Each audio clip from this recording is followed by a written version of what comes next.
Bismillahirrahmanirrahim. As-safhu wal afu 'anil muslimi. As-safhu ta iki bab nyepura wal afu lan ya tegese nyepura 'anil muslimi saking kesalahane wong Islam.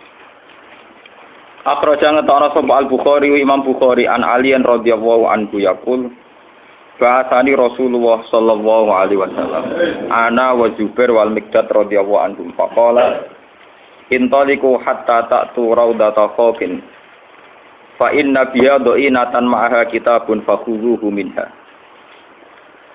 Intaliku budalono sira kabeh hatta ta'tu sing nekani sira kabeh utawa tumeka sira kabeh raudata ing kawasan raudhah kawasan khaw nama sebuah daerah. Ini satu tempat antarane Mekah Madinah. Fa inna biha mongko sak temne iku ing dalam raudhah zoinatan ana siji kafilah utusan ma'aha kang iku sertane zoinah kita benutai siji surat. Fakhudu mongko jubo sira kabeh ing kitab minha sanging zoinah. Fantolakna mongko budalan sapa kita. Tak ada hale kesusu bina klan kita apa khailuna apa jaran kita. Hatta atena singgo nekani kita ar-raudhah ta ing raudhah. Faizan mongko nalikane mengkono nahnu te kita iku bizoinati iku ketemu zoinah, ketemu kafilah sing beto surat. Fakulna. Mongko ngucap kita. Kebetulan sing diwawancarai sing dikhitobi cah putri, akhriji alkitab. Akhriji ngetokno sira alkitab ing tulisan ing surat. Fakolat mongko ngucap sapa imro'ah wong wedok wau mama iu, te surat iku ora tak gawa ingsun. Fakulna mongko ngucap kita. Latuh khrijinna yektene ngetokno temen sira alkitab ing kitab awalanul piyanna utawa yektene bakal cara Jawa ngudani kita utawa buka kita atiaba ing pira-pira pakaian. Qal fa akhrajat dawa sapa rawi fa akhrajat mongko ngetokno sapa imro'ahu ing kitab min iqasiha saking bundelane kitab utawa saking nggon simpenane kitab.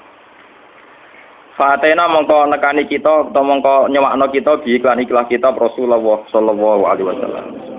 Faizan mongko nalikane mengkono fihi ku tetep ing dalam kitab utawa ana penjelasan ngeten utawa ana kejadian ngeten min Khatib bin Abi Balta'ah radhiyallahu anhu sangka Khatib bin Abi Balta'ah ila nasin maring manusa bi Makkah minal musyrikina saking pira-pira musyrik yukbiruhum nyritakno sapa Khatib hum ing ikilah ahli Mekah tiba di amir Rasulillah kelawan sebagian urusane Rasulullah sallallahu alaihi wasallam. Faqala mongko dawuh sapa nabi ya hatiku Hatib mahadza mau te apa hadza utawi iki. Faqala ya Rasulullah mongko dawuh sapa Hatib ya Rasulullah la takjal aliyah. La takjal lamun kesusu panjenengan aliyah ing atase ingsun.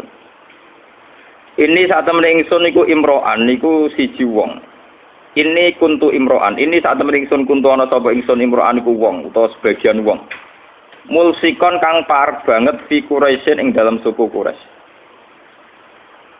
Yaku lu ngucap sapa Khatib ngeten, kuntu ana sapa ingsun khalifah niku bersekutu. Kula niku bersekutu kalian tiyang Quraisy. Tapi walam aku lan ora ana sapa ingsun min anfusiha itu subhanallah. Iku setengah saking dinasti Quraisy. Wa kana lan ana sapa man wong maka kang sertane panjenengan minal muhajirin sing pira-pira sahabat muhajirin. Man lahu qarabatun, man tegese ana wong lahum kang tetep kedeman qarabatun te pira-pira unsur kerabat.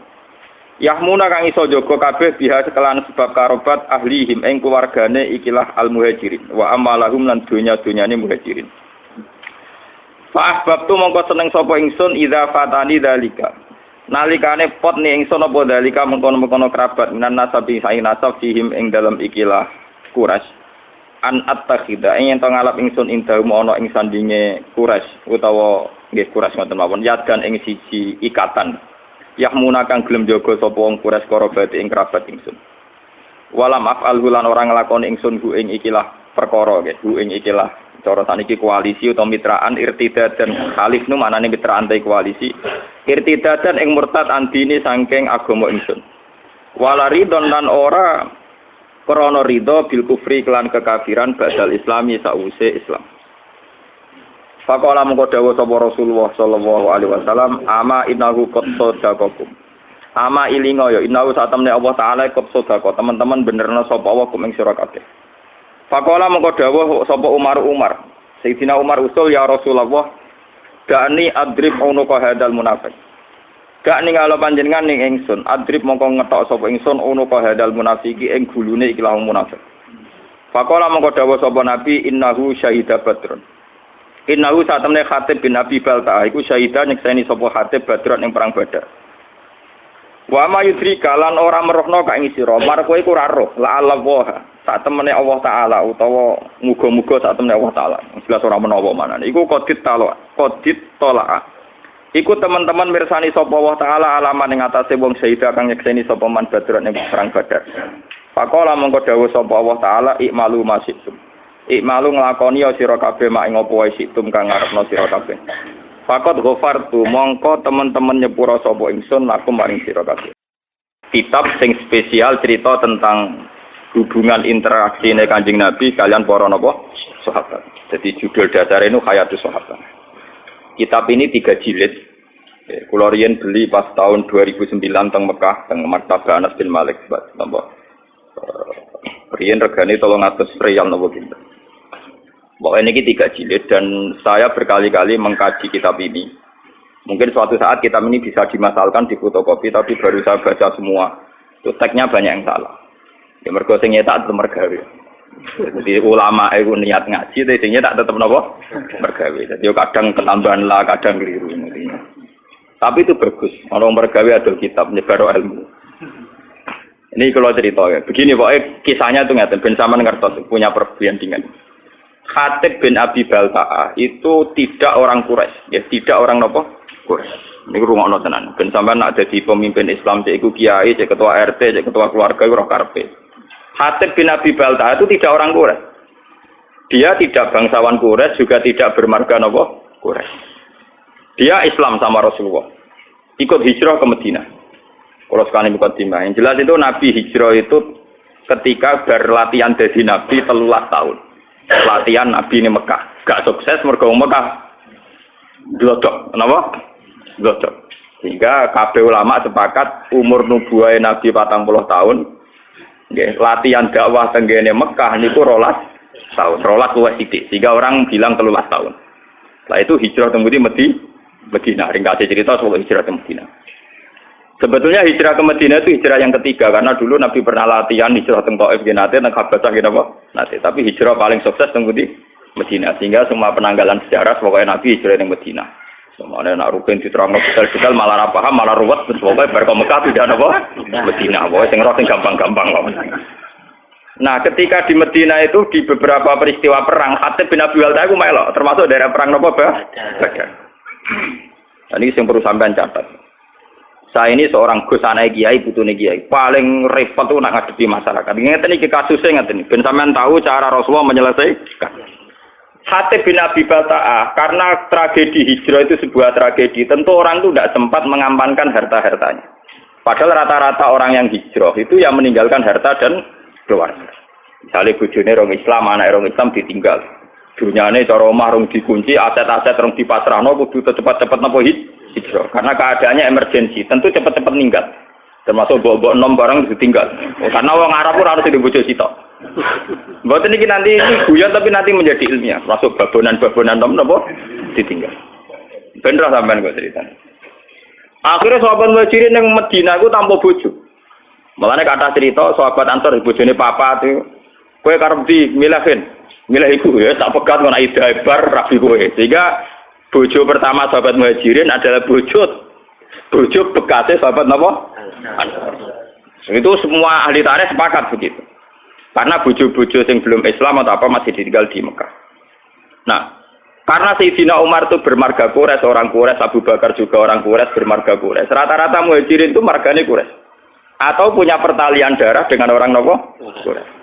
Sehingga ketika mereka merasa nyaman di Madinah, ya sakjane ana nakalane ana sok sucine. Sok sucinya begini. Mereka sudah dipuji-puji bahwa karena hijrah itu meninggalkan keluarga dan harta. Tapi sebetulnya bukan ninggal nepleng gak. Ya diam-diam misalnya Rugen dirumati Bene, engko Mustafa dirumat misanane. Pokoke diam-diam ana sing rumah. Sehingga mereka tidak ada ketakutan kehilangan harta, termasuk mbok nom. Boten iki mengke ana critane, termasuk mbok nom bulan balen. Ini termasuk kata kunci, termasuk napa? Mbok nom. Ini termasuk kata kunci iki.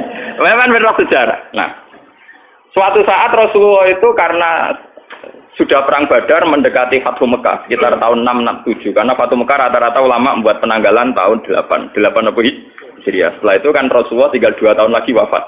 Okay? Setelah itu Nabi haji wada dan menjadi haji terakhir. Nah si Khatib ini karena tahu Rasulullah suatu saat kembali ke Mekah dengan kekuatan penuh dan pasti menang. Perlu dicatat, Khatib ini sudah tahu kekuatan penuh Rasulullah, bahwa Rasulullah sekarang orang yang sukses, punya pasukan yang terampil, semuanya punya orang loyalis yang hebat. Mesti nak masuk Mekah itu menang kan. Wong perang Badar ya menang wong Islam, beberapa perang menang napa wong Islam. Akhirnya Khatib kirim surat, ngirim satu perempuan. Jadi mulai dhisik nak kon dadi intelijen wong wedok ora nyurigai. Jadi mulane kasusé wong wedok kirim surat. Nduk pokoke iki suratno nek penduduk Mekah.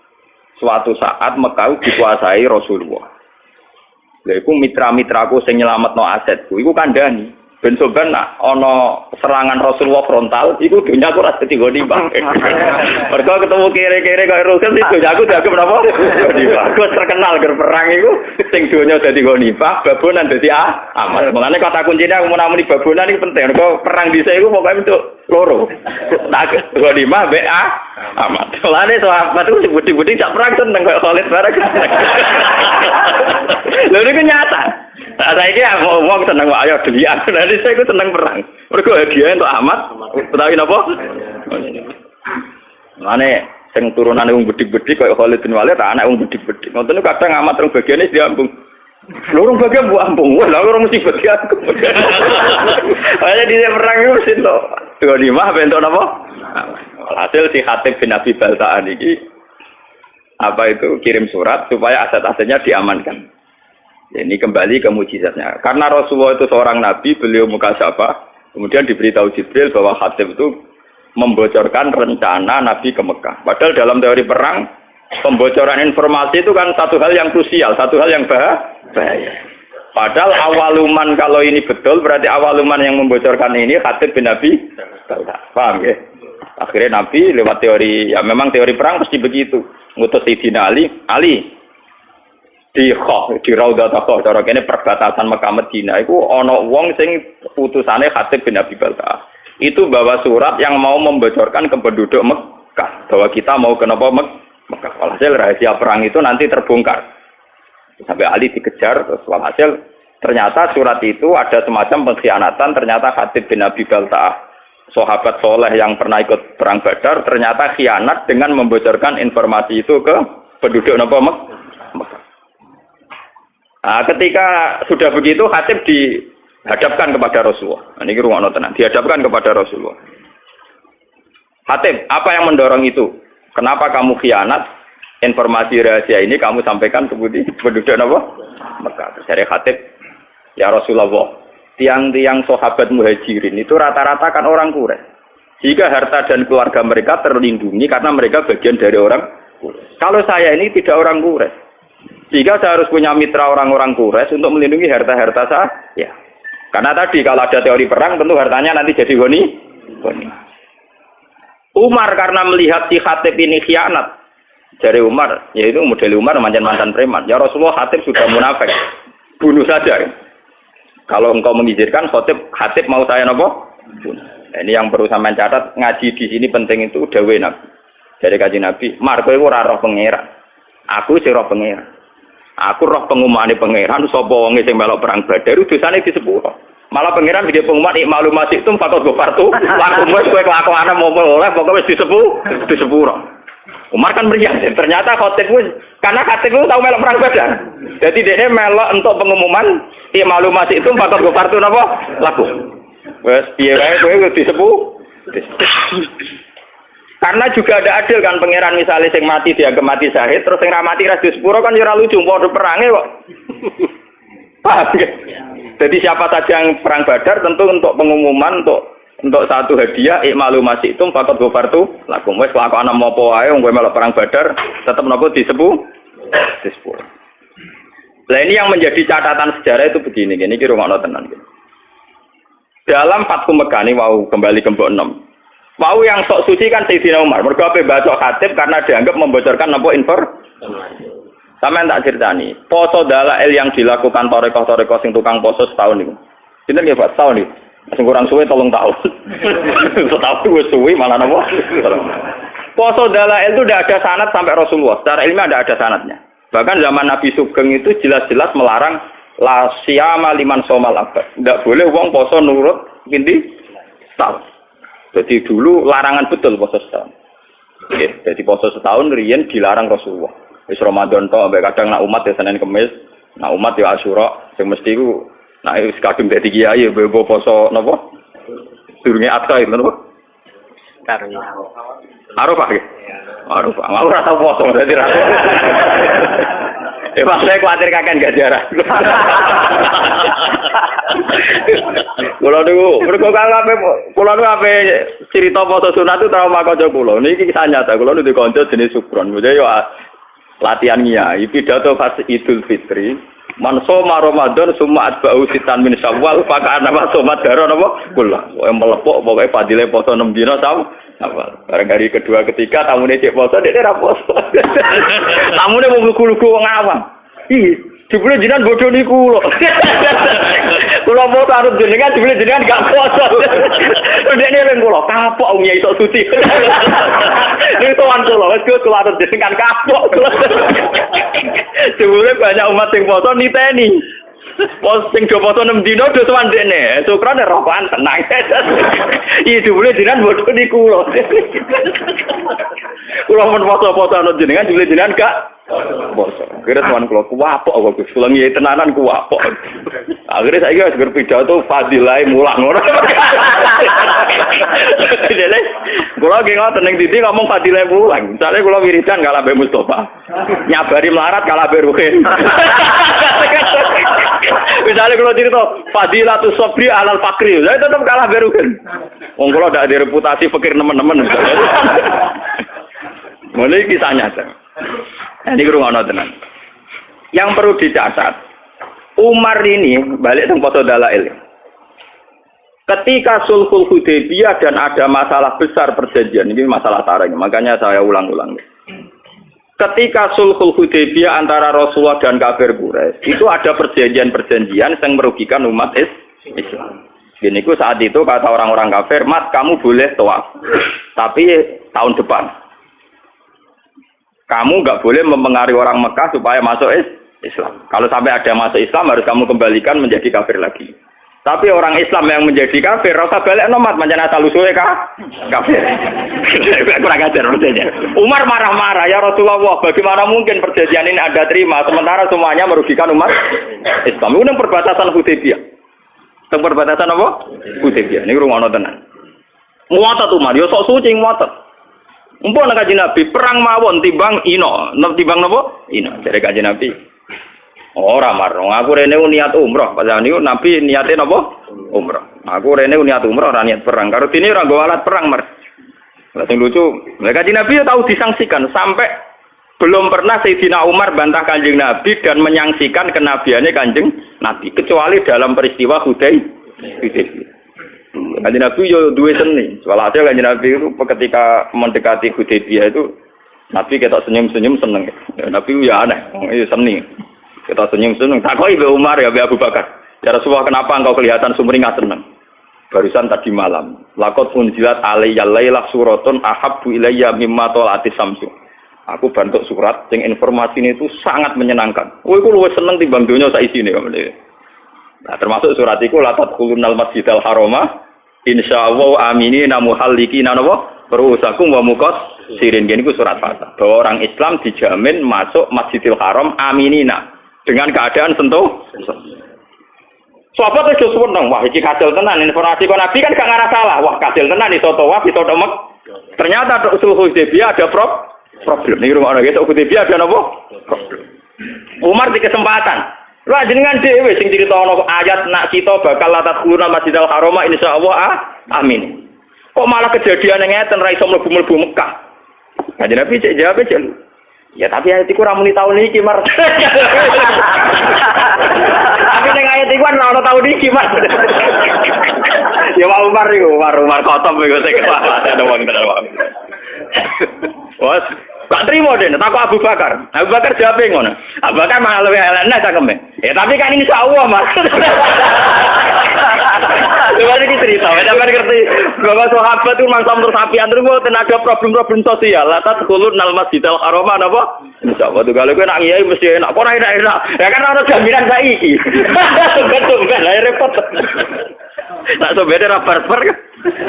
Yang tim mati tenan. Nah, ini walhasil terus. Ya itu Umar saking mangkel di luar kendali sampai keterucut meninggal. Ketika informasi itu di luar dugaan dia kan nafsirkan kalau aminina ya sekarang gitu, kenapa? Ternyata tidak jadi sekarang. Jawab Umar sampai Nabi ditanya gini di luar kendali. Alas ta Rasulullah, tapi engkau tetap Rasulullah dan masih Rasulullah. Wah, aku kok jenenge kaget waduh.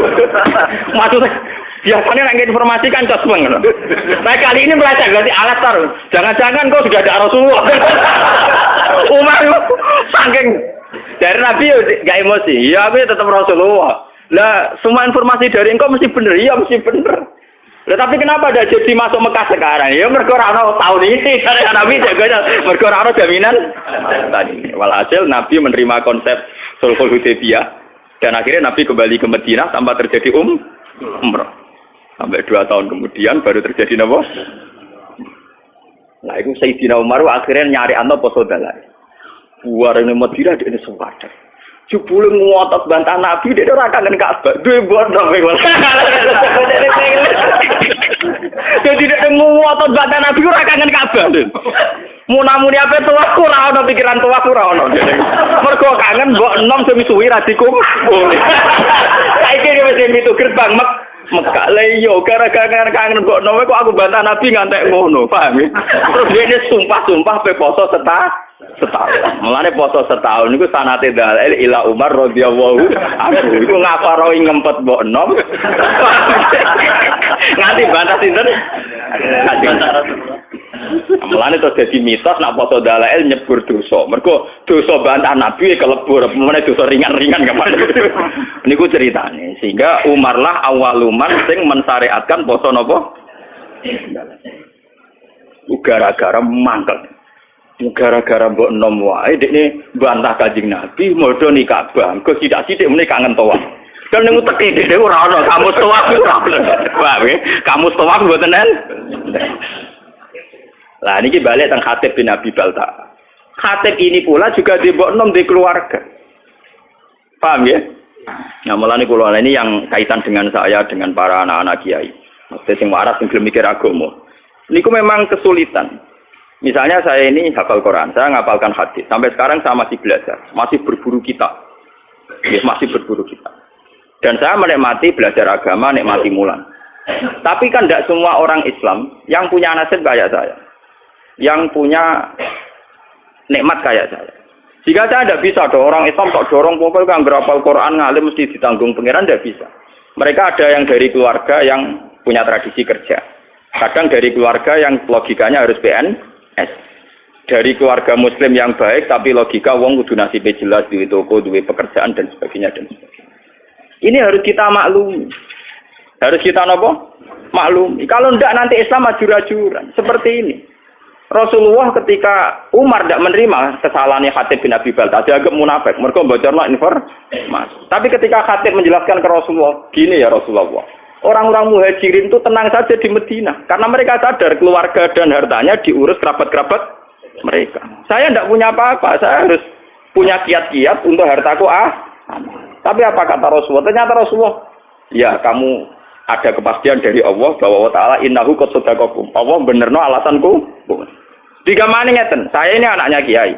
Bapak saya kiai, mbah saya kiai.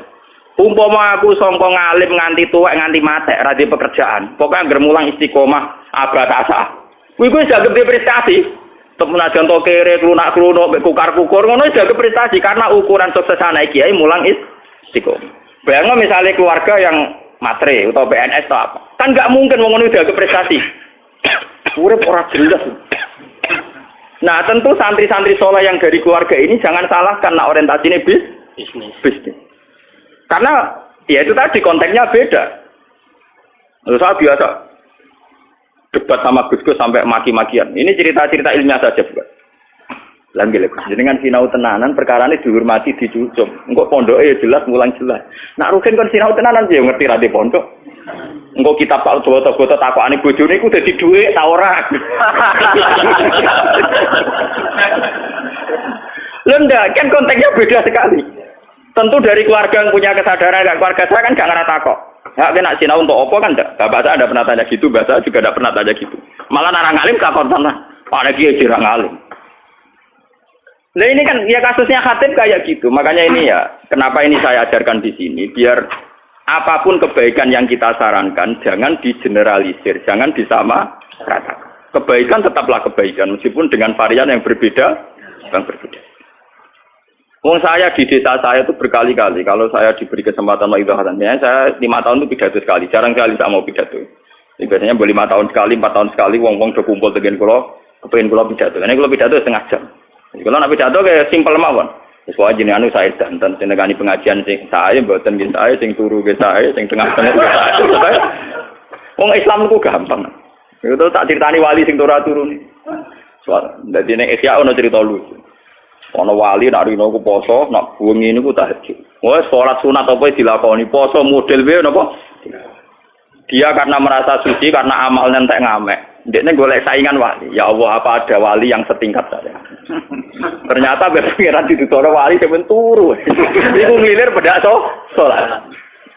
Gak trimo, jadi saiki wali di tukang turu gak trimo. Lha iki cerita nyata nih. Ya Allah, gimana mungkin orang yang turu ngora-ngora mau tangine bedak salat fardu derajate sami kalian kula. Ya ora paham yo takok to gampang to. Takok. Rewali sing tukang turu takok. Kowe kok iso sederajat mbek aku perkarane. Yo ngaku ibadah rino poso bengi tahajud. Kok kowe turu sederajat ambek aku. Dari wali sing teratur. Lah iya, oke mbok rewangi ngono tujuan mesti sitok. Ciri utama agama itu satu, yaitu takwa. Dan ciri utama takwa itu satu, ninggal maksiat. Dan tidur itu paling efektif ninggal maksiat. Wes aku poso langgar ning pasar tetep bekar-beker. Kowe poso langgar mlaku tetep ora wedok, ora rodo, ora prawan, ora macam-macam. Tetep bersih aku ning kamar, terus aku mau Isal korongane pokok. Bisa. Wes acak tanam delok wedok ambek aku tetep bersih aku. Wong aku ning kamar tuh ora. Piye wae ciri utama takwa ning maksiat dan turu paling efektif. Sadar wali waduh, pinter tenan iki. Yo lho iki ilmu kalau sampean niru yo kena ora kena, maksudnya cerita ilmu. Tapi itu memang nyata, tentu orang tidur lebih tidak berisiko maksiat. Ya yaudah ini cerita, ciri utama takwa ninggal maksiat dan tidur paling efektif ninggal nopo maksiat. Meriang kok wali sing tukang ibadah. Iya, aku yo mau kamlaku akhire yo ngempet kira usah ngempet apa ning kamar. Paham ya? Ini satu perbandingan. Terus selama ini kita kan misalnya lagi senang pengajian. Wong ono pengajian kok ora tekono keapian kok gak teko. Padahal dalam pengajian itu kita pasti bilang, ngrumat anak iku ibadah, ngrumat ibu iku ibadah. Lah sing anak di pengajian malah saiki nglakoni saranem iku ngrumat anake mboke ning omah. Paham? Mulane kiai-kiai sing balik kula kandhani. Kita ini ndak fair. Karena kita senang pengajian, kita jadi mubalik terus bilang ono pengajian barang apik kok ora teko. Padahal dalam pengajian itu kita tetap ngomong ngrumat ibu iku apik, ngrumat anak iku apik. Lah ngomong sing ra teko malah wis nglakoni iku. Mergo saiki ning omah ngrumat anak. Lho ini saya kiai, lho saya ngomong gitu biasa di depan umum. Bagaimana mungkin wong sing wis ngaplikasikan ilmu malah mbok kritik? Paham ya? Mulane kula nak tenaran nggih biasa cerita, sakniki sing teng sawah mboten nengani pengajian kula nggih, saya wong ning sawah golek nafkah. Niku nggih sarane kiai, sarane Islam. Sing sakniki teng omah ngrumat anake nggih saya iku wis sarane kiai, sarane Islam. Mungkin punya resiko secara nafsu yang datang tidak banyak, tapi kita harus gentleman bahwa itu ya kebaikan. Memang butuh kiai nekat kayak saya yang nggak butuh populer, tapi harus ada ulama yang nekat kayak saya supaya kebenaran itu terjaga. Makanya di Ihya itu ada kitab Fadilatul Kasbi, ada bab Fadilatul Kasbi itu, dan saya berani ngomong gini di desa saya pun saya berani. Suatu saat Rasulullah itu ngaji dengan para sahabat. Itu Rasulullah, buatan terima kiai, buatan terima balik. Rasulullah, sing duwe Islam. Jadi ora terima balik, ora terima kiai. Nabi ngaji. Lah mesti angger kiai di santri sing kota-kota Mustafa. Wah, santri sing kota-kota ini kan mesti ekstrim. Ana canom awake kekar, nggawa pacul, tenang ya, ana wong ngaji diliwati ya, tenang ya. Apa ini kebon kurma? Tenang. Ya liwat ngarepe Rasulullah tenang. Lah si pemuda-pemuda tadi sing melok ngaji kan. Ya Rasulullah, canommu sik kurang ajar. Wis enom kuat awake cecet gak gelem ngaji. Cek rugine wong iku ana Rasulullah ngaji kok gak melok. Jadi apa jawaban Nabi? Kamu jangan bilang demikian. Dia itu kerja untuk nafkahi anak istrinya. Dan itu ya ajaran saya. Malah dia itu nggak tahu di ajaran. Lu itu Nabi, malah saya tak yakin. Jadi Nabi Muhammad Nabi tenang. Enggak mubalek. Jadi dia tidak mubalek, enggak kiai, enggak ada nafsunya sama sekali. Paham ya? Memang butuh hati gede loh, ngomong ngeten butuh hati gede. Lalu kita tetap ngaji, manjen goblok ya ben ngaji kok. Tapi ini cerita, kita ini tidak usah membakukan satu kebenaran, satu dua. Mungkin Nabi Gus kudu ngalim takdir. Apa sing rapati Gus, rapati ngalim, tapi amen pidato sing maslahat gawe masjid, urusan bangunan. Lah Gus yo cokon melok-melok, malah ra aku malah repot. Lah padha sing Gus ngaji malah melingkar kabeh maknane malah. Ini kan urusan pembagian apa tuh? Tugas. Makanya Sayyidina Umar disalahkan oleh Rasulullah. Kamu jangan begitu. Ternyata Khatib bin Abi Balta'ah punya pertimbangan tertentu. Umar sing sok suci tadi ternyata pertimbangannya bodoh. Terus dia mau angkel ambek awake dhewe terus foto napa dalah go ngaparoi bantah Nabi demi mbok. Semenjak niku terus dalail jadi syariat. Mulane sanad dalail sebenarnya terputus sampai Umar. Jadi yang persisnya dalail waktu setahun terputus sampai sinten? Sayyidina Umar. Bahwa kemudian ada hadis umum tentang Umar. Ini kok alaikum bisunnati wa sunnatil khulafair rasyidin al-mahdiyyin. Abdu alaiha bin nawasi. Jadi sebenarnya kalau persisnya puasa setahun itu hanya sampai Umar, paham ya? Karena Rasulullah melarang puasa napa? Tahun. Tapi karena Umar punya pikiran tertentu untuk mengkafaroi dosanya, itu sah adanya. Ya tentu menghindari yang haram-haram kayak ayam mutasyrik terus. Napa? Idul Fitri tanggal 1, ya itu kan itu pakem ya kayak gitu terus. Sebagian ulama nambahi ayam musyak, yaum musyak kayak tanggal pinten antara 30 dan apa? Tapi itu sebagian ulama. Sebagian liyane tenang mawon. Mergo terus kaduk. Jadi orang ulama yang mengharamkan puasa yaum musyak berarti tanggal pinten 30 atau 29. Sebenarnya yang potensi jadi tanggal 1 Ramadan. Lah ulama sing mengharamno aku setuju. Setuju kula iku ben malaikat iku jelas. Saake malaikat menyen agak diharamno. Saake malaikat begini, kita-kita ini kan misalnya tahu palak ya. Sekali 1 Ramadan itu kan harus puasa atas nama Ramadan. Kalau orang yang biasa dalail tidak pernah jeda dan itu terjadi sak, misalnya orang khilaf Ramadan itu apa Senin apa Ahad. Orang masih napa? Khilaf. Tentu aturan fikih kan itmam. Itmam misalnya nunggu selesainya 30 Sya'ban. Ya 30 hari ya, minggu dia 30 hari. Ketika itmam selesai kan dia mau tidak mau harus bagian dari Ramadan. Tapi itmam kan juga ada masalah. Sekarang fikih-fikih modern itmam itu ada masalah. Masalahnya gini Pak. Misalnya saya meyakini Sya'ban itu sudah itmam 30 hari. Itu masalahnya kan penanggalan 1 Sya'bannya saya misalnya Ahad. Coba bagi orang yang awal nanggali Sya'ban itu Senin. Itmamnya kan yang mundur gitu. Paham ya? Makanya di fikih-fikih modern sekarang, istilah Ramadan ditoleransi sampai 4. Itmam itu tidak menyelesaikan masalah karena kalau ngitungnya dari Sya'ban sudah beda. Paham ya? Selama ini kalau kiai-kiai pidato kan hanya cerita, "Oh, nak bingung yo gampang, pokoknya fakmilu idata Sya'ban salah dina yauman." Loh, tapi salah dina yauman yang awal Sya'ban itu besok. Paham ya? Loh, nggih lho. Paham Mas Bu ya? Salah dina yauman Sya'ban jebule sing sitok misale Mustofa ngitunge Ahad, sing Ruhin ngitunge Senin. Tak tetep ikmalilah mundur kan? Nah, orang yang biasa gak poso kayak aku gak bingung no malaikat. Karena jelas catatane bahak ra poso, bahak poso. Lah sing biasa poso dalail malaikat iki dicatet bagian dalail apa Ramadan kan. Paham. Jadi kadang wong ibadah ora diperhitungan saking malaikat. Mergo niki bingungno. Mulane rata-rata ulama, jumhurul ulama mengharamkan yaumus syak. Aku cocok. Mau ana poso sekarang lu cocok. Mergo ya mergo ora usah poso niku maksudnya. Mergo ora usah napa? Poso. Loh karena memang membingungkan. Nah, sebagian ulama mengatakan ya cerita ilmiah ini masih cerita sahabat. Termasuk zaman sahabat kados Ibnu Abbas, kados sahabat-sahabat sing hati-hati. Ya sahabat riyen wonten sing alim bedhik, kados kula niki kathah. Alim tapi di perhitungan pokoke seneng sing haram-haram poso seneng. Mergo wis ora poso untuk ganjaran. Mergo ciri utama haram nak ninggal kan ibadah. Jadi sing poso iso ngenyek kuat. Goblok kowe poso. Poso ya musaku haram mbok lakoni. Kowe poso untuk dosa. Wis poso untuk dosa. Aku wis ora poso untuk ganjaran mau ninggal barang haram. Jadi menangan tenan kula seneng. Ana ulama darani ya musaki poso haram. Jadi sing nglakoni poso dosa napa ibadah?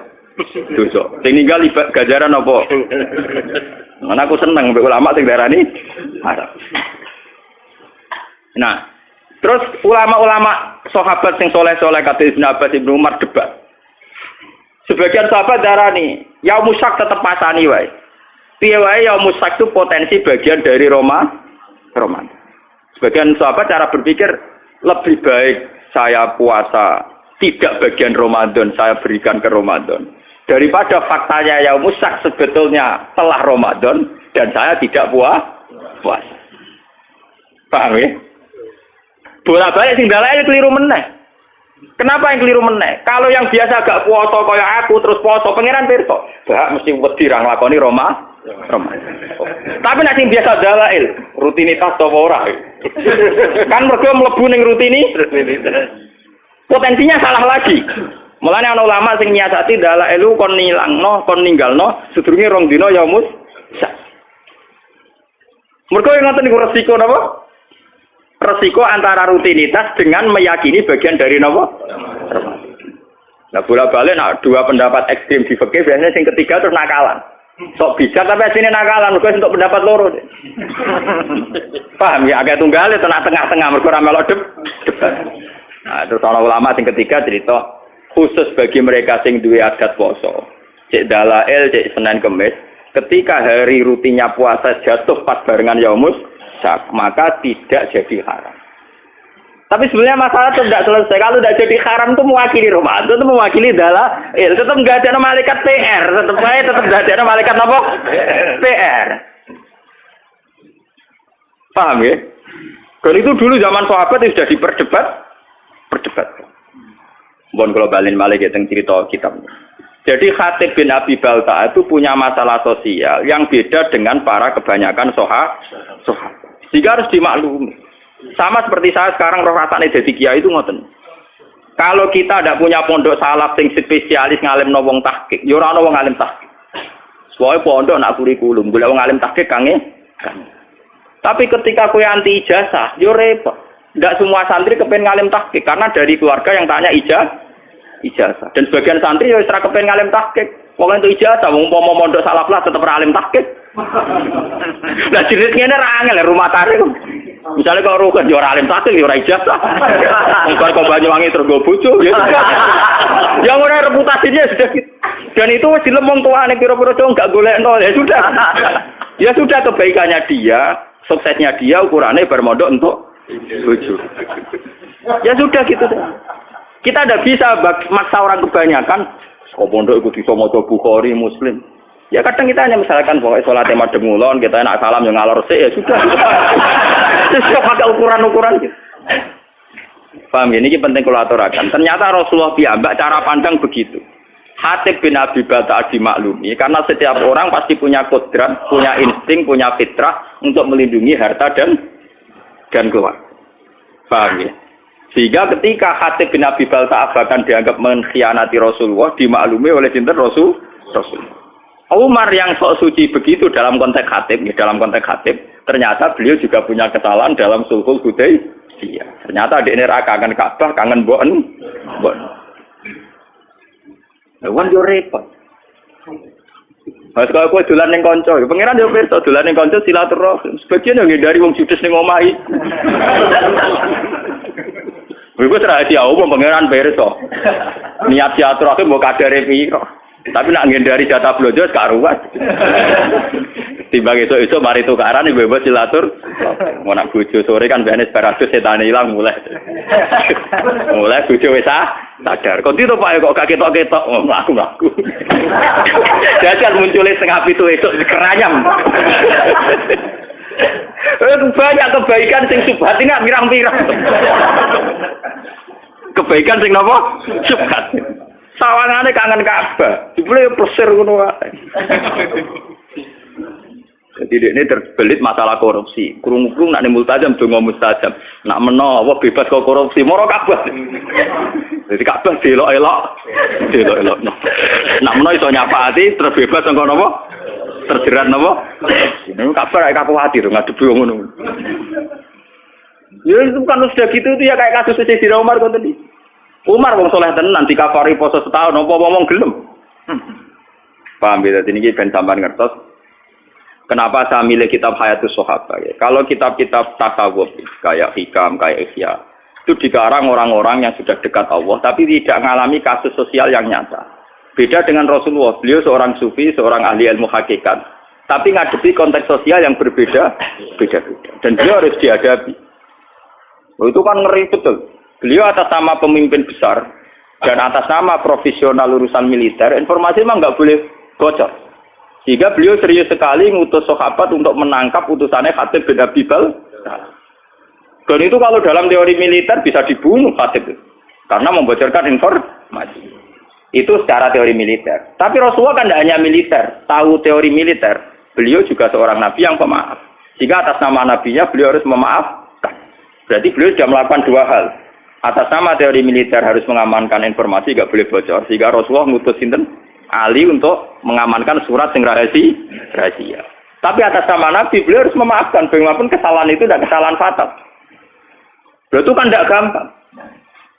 Ketika sama jadi kiai, di satu sisi pelaturan pondok harus ditegakkan. Bocah nyolong kudu diboyong misalnya. Bocah pacaran sing nemen kudu diboyong. Nah, tapi misalnya kita koi pangeran, Pak Yai, kowe tak dadekno kiai ben dadani wong, ngira wong ambil dadani malah mbok boyong ora coba dadani wong mbok boyong. Memang itu menjadi perdebatan para kiai. Sampai sekarang semua kiai soleh yang saya temui itu punya nurani mesti paradoknya di situ. Lah ya Gus, pondok ora ono pelaturan ya ora mungkin. Tapi ketika pelaturan dieksekusi secara ekstrim, itu ya ora khase kiai. Ya. Saya ini kecil saya mondok di pondok besar. Itu saya pernah ketua pengurus. Itu paling pernah suatu saat misalnya ada anak itu maling diboyong. Ketika diboyong ketemu ibunya, kebetulan bapaknya itu di sawah. Wah Agus betul teng pondok malih. Mungkin anak kula dibuajak kalian bapak. Wong kula pondokno kula mun ngertos anak kula tukang nyolong. Dadi kula pondokno ben mari. Lah nek jenengan boyong nggih terus nyolong terus mawon.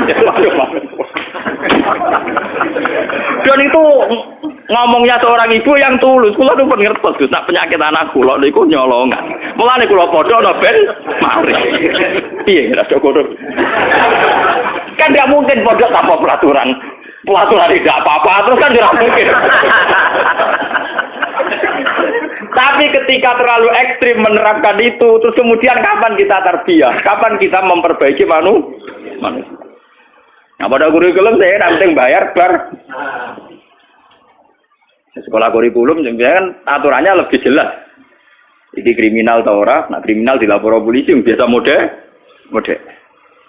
Ya sudah begitu. Lah Rasulullah itu yang ngalami kayak begitu. Termasuk ini cerita seterusnya ini yang enggak masuk di fotokopi tapi kalau terangkan. Suatu saat ada orang pencuri. Ini kalau terangkan sing di halaman 173 guys. Yang enggak ada di jaringan tapi tulis saja 173 Hayatus Sahabat juz 2 nih. Suatu ketika itu ada orang mencuri. Ini rumah tenan. Ketika mencuri dilaporkan ke Rasulullah karena sudah memenuhi syarat dipotong tangannya karena melebihi 1/4 atau dinar. Itu sama Rasulullah itu ketika diputuskan bahwa ini mencuri betul, saksinya juga betul-betul meyakinkan kalau mencuri betul. Rasulullah sebagai imam memutuskan, tegakkan had. Ya tegakkan apa? Had. Tapi ketika eksekutor, cara saniki al-bojone mau memotong tangan, Rasulullah itu berpaling faka'anna fi wajhi asabun. Nabi itu susah sekali. Susah terus buang muka terus. Bahkan sebagian riwayat yang memiliki Seakan-akan wajahnya Nabi itu ditaburi debu. Saking tersinggungnya, Nabi kelihatan tersinggung. Ketika para eksekutor mau mutus tangan, Nabi kelihatan tersinggung, marah, ngempet marah. Sehingga sahabat-sahabat yang di situ, ya Rasulullah, engkau itu Nabi dan ini khat juga sesuai perintah Quran. Dan engkau juga menyuruh khat. Tapi kenapa engkau kelihatan tersinggung, kelihatan susah? Terus jawabnya Nabi. Fakih fala ahzan, fakih fala abki, wa umati tuqau baina adurikum. Lho aku ora susah piye, iki ku santriku, umatku, tangane diketok ning ngarepku, kowe ora ngregani aku. Akhirnya sahabat-sahabat itu, ya gampang tuh ya Rasulullah, ya ora usah diketok. Sahabat yo nakal-nakal. Ya gampang ya Rasulullah, jenengan sepura mawon ora usah diketok. Terus jawabnya Nabi apa? Zaka sultanusu'in iki kula waca ge. Zaka sultanusu'in allazi ya'fu anil hudud. Walakin ta'aful hudud bainakum. Loh, nak sebuah kriminal sudah dilakukan dan harus dihukum, kudu dihukum. Nak mutusno di sepuro, zakat sultanun apa? Itu imam yang jelek, satu hukuman kok dibatalkan. Tapi apa kerusan Rasul? Gak, aku sebagai imam tetap diketok. Walakin ta'afu bainakum. Iso ora diketok, tapi hukum dasar ketok kudu dihilangi sih. Akhirnya wong sing rumangsa dicolong, ya Rasulullah, sing kemalingan kan kula. Sudah saya maafkan. Ya ngono jeneng. itu hebat. Lho coba. Kiai saiki kok dadi nabi meriang tenan. Lho paling enggak kalau kayak saya kan tetap roh kabeh. Maksudnya tak ceritani, dadi nabi ku berat tenan. Jadi nabi memutuskan kon ngetok, tapi ketika eksekutor ngetok nabi kelihatan tersinggung, susah kan. Itu apa sing nakal kan? Gampang tuh ya Rasulullah. Kan jenengan ngoten ora usah mawon, ora usah diketok. Aduh, itu sultan usuk. Itu imam yang buruk sekali karena ada hal yang wis terbukti salah kok ora ana hukum. Tapi hukuman itu iso mbok batalno. Walakin ta'afu bainakum. Ya asal sing duwe hak nyepu. Sehingga teori hadis ini pula yang mengilhami hukum-hukum fikih seluruh dunia. Kisos wong mateni ruhin, misalnya kudu dipateni. Tapi nak keluargane ruhin nyepuro hukum kisos ndak jadi. Masalah maling ya gitu, kisos juga begitu. Kecuali zina, kowe nyelingkuhi bojone wong. Terus sing lanang rido wong edian. Jadi ora ana hukume edian ora. Dadi iku mergo.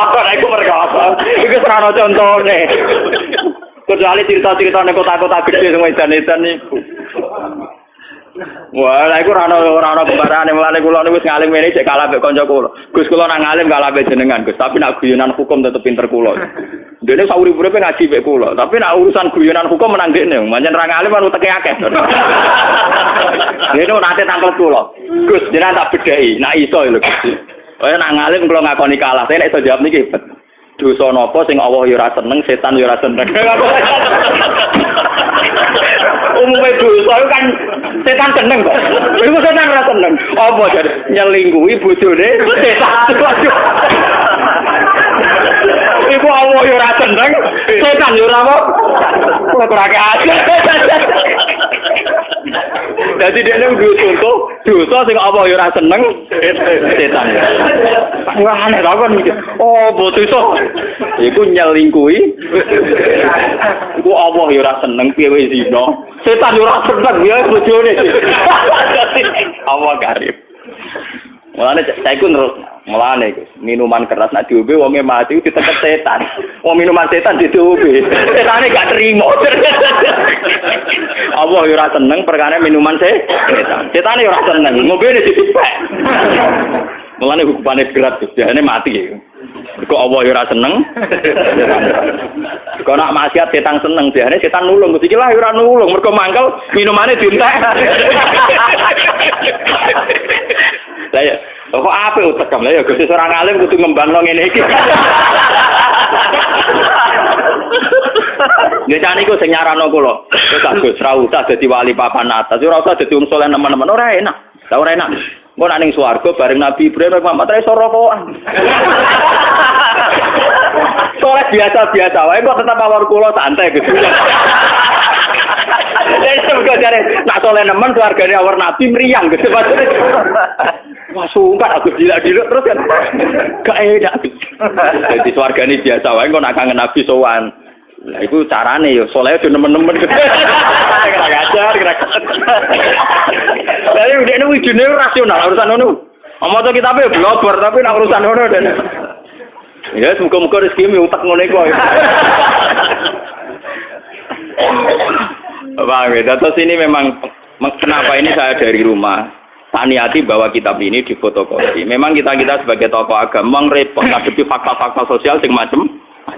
Tapi apapun itu sikapilah meneladani Rasulullah Shallallahu Alaihi Wasallam dengan mengkaji kitab-kitab kayak ini. Sampai anda harus gimana sudah ini kitab dikarang oleh ulama hadis sahabat itu terkenal. Saya di Mekah umrah itu 8 hari tiap malam itu ngaji hadis sahabat. Cari sesa yang sedang ngajar hadis sahabat.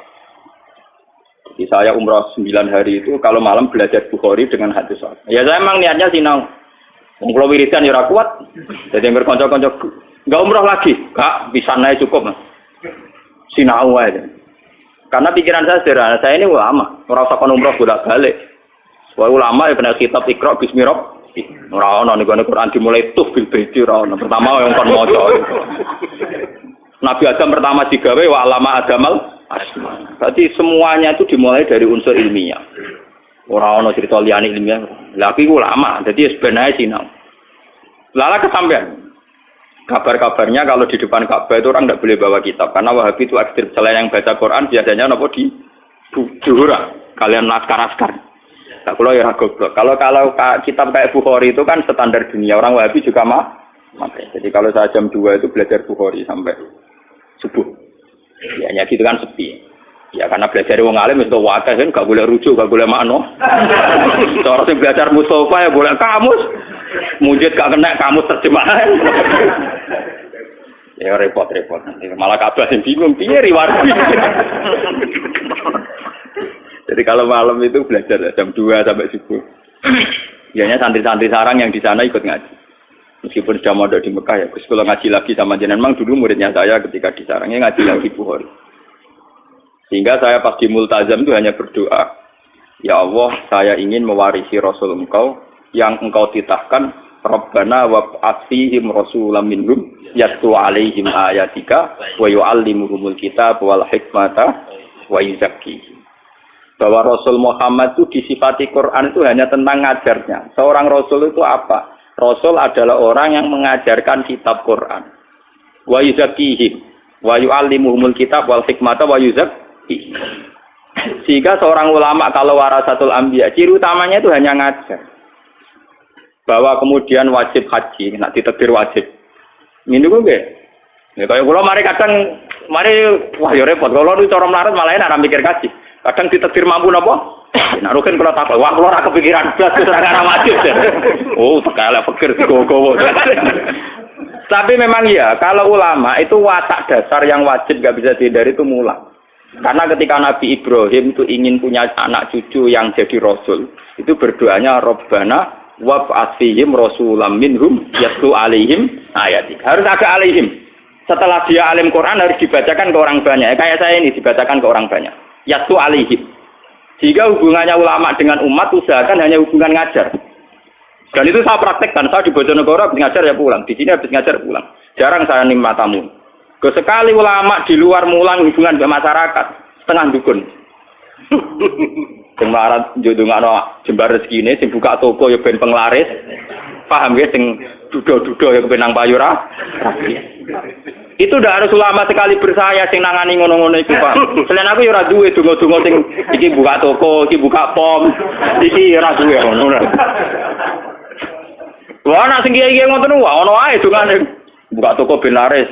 Istiwa si bebas wae akad legi apa kok suwe wae ono cara-carane opo piye mungkin sih ra toko kok carane ana-ana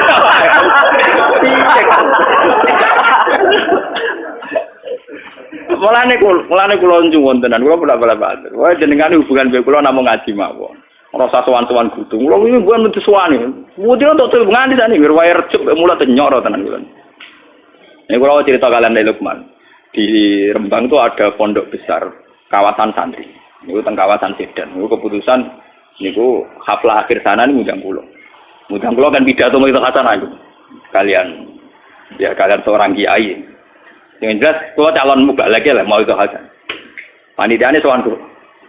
Niku Gus, wae jeneng kiai-kiai pun pirsa nek jenengan ra gelem pidato. Tapi niki kedapurun, karena ini sudah keputusan para kiai. Aku kiai kok kon duduk keputusan kiai malah lucu to, Pak. Aku kiai, jadi ra wajib duduk keputusan apa? Apa ki panitia waduh iya selalu. Lagi tenang aja Mbak Guyon. Aku iku kiai, aja mbok intimidasi mbek keputusane napa? Kiai.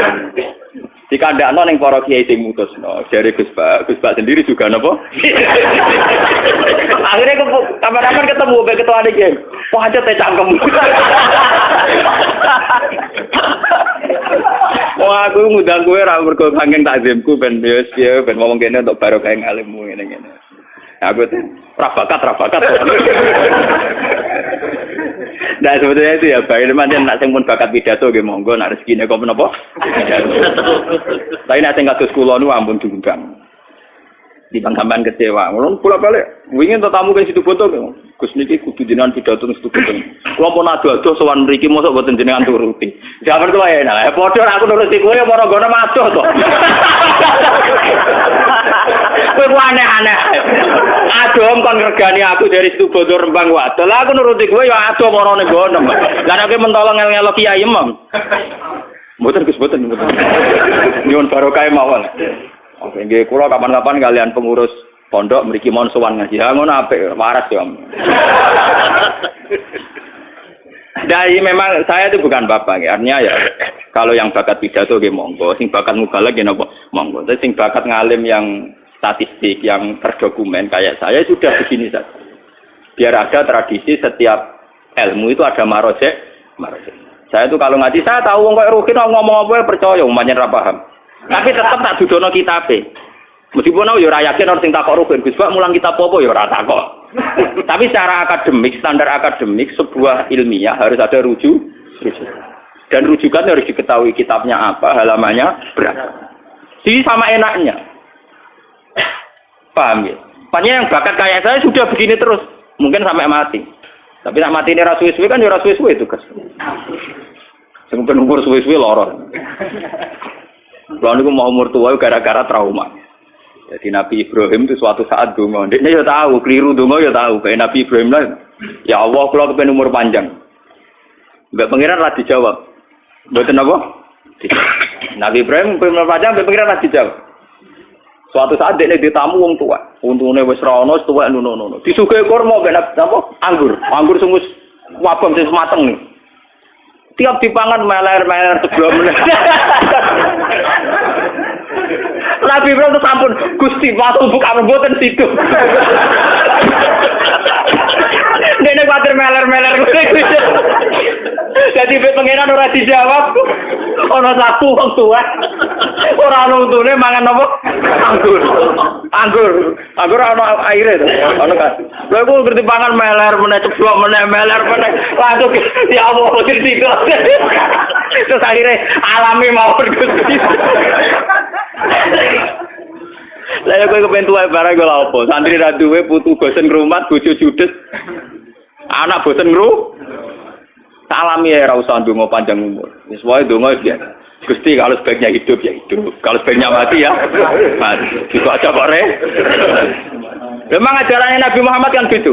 Ini makanatil hayat khairan li. Wa ta'afani makanatil wafat khairan li. Nabi kan ndonga, ya Allah hidupkan kami kalau hidup itu lebih baik. Matikan kami kalau mati itu lebih baik. Gampang bahasa ini urusan pengiran itu gampang.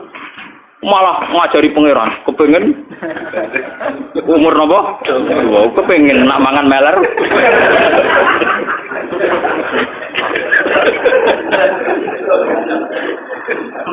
Paham gitu, terus ini tengah-tengah gitu. Makanya sebetulnya kayak ekstremis yang memaksa hukum Islam diterapkan secara ekstrim. Itu sanadnya juga ada mutasil amat, karena memang hukum itu harus diterapkan. Ketika ada kasus, hukumnya harus diterapkan. Tapi sebetulnya sebelum hukum ini diterapkan, itu ada solusi pengcancel, pembatal hukum. Yaitu pihak keluarga atau korban tetap punya hak memaafkan. Dan itu menjadi alasan hukum jadi gugur. Paham? Dan itu seluruh umat Islam, ulama seluruh dunia sepakat. Misalnya kisos itu bisa hukum dipanjung karena membunuh orang, itu bisa gugur kalau sebagian warisnya terbunuh, memaafkan. Begitu juga maling. Makanya akhirnya terus Nabi, warung Nabi duka, ya sudah ya Rasulullah, jangan dipotong kok gampang. Orang iso, seorang imam harus mengeksekusi keputusan. Nah, tapi jenengan ketok ngoten, ketok sumpah, ketok apa? Nabi cerita, walakin ta'afu bainakum terus njare korbane. Ya Rasulullah dimaki kula bebas no. Sakit. Ya sudah selesai. Jadi sebenarnya selalu ada solusi seperti kisos. Makanya walakum fil kisosi hayat. Tapi ya ada aturan seterusnya. Paman ufiya lahu min akhi syai'un fatiba'um bil ma'rufi wa ad'un ilaihi. Terusannya ayat kan indah sekali. Dzalika takhfifum mir rabbikum. Aturan ini menjadi ringan karena menjadi fleksibel. Menjadi apa? Fleksibel. Aturan tegas pembunuh harus dibunuh diharapkan meminimalkan orang-orang supaya tidak mudah membunuh. Karena kalau membunuh pasti secara hukum dibunuh. Tapi meskipun secara hukum orang membunuh harus dibunuh, ada satu pengecualian. Kecuali pihak waris maktul, waris yang terbunuh memaaf. Lewat ngaji ini supaya sampean ngerti sebetulnya Rasulullah Jawa zaman Sugeng itu diantara ketatnya hukum masih ada solusi. Assalamualaikum warahmatullahi wabarakatuh.